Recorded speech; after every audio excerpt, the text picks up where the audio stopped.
Quelle peine pouvais-je prononcer autre que celle maximale, c'est-à-dire la réclusion criminelle à perpétuité?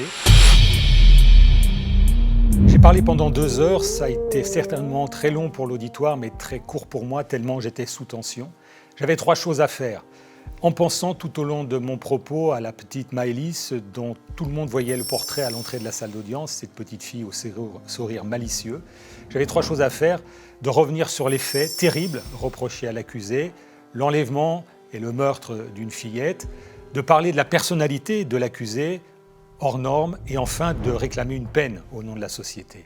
Donc je suis revenu sur les faits, c'était vraiment un moment difficile, surtout lorsqu'on a abordé l'intention qui pouvait être reprochée à l'accusé, celle d'avoir voulu abuser sexuellement de cette petite, ce qu'on n'a pas pu démontrer, mais ça pesait lourdement pour montrer sa dangerosité. On lui reprochait d'ailleurs d'avoir agressé sexuellement 2 petites cousines avant cette triste affaire. J'ai aussi beaucoup parlé de la personnalité de cet individu, considéré comme un psychopathe par les psychiatres, et j'ai insisté là-dessus pour montrer sa dangerosité.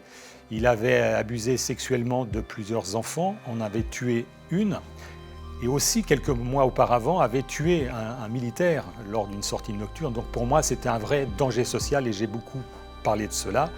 Et enfin, la mission qui est confiée à l'avocat général, c'est de réclamer une peine au nom de la société.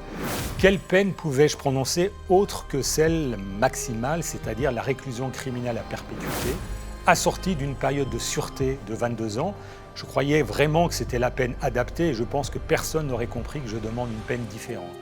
La Cour a suivi mes réquisitions, l'a condamné à la peine maximale, et quand je me suis rassis, j'ai pensé toujours à cette petite Maëlys qui serait sans doute encore de nos jours aujourd'hui si elle n'avait pas croisé la route de cet individu.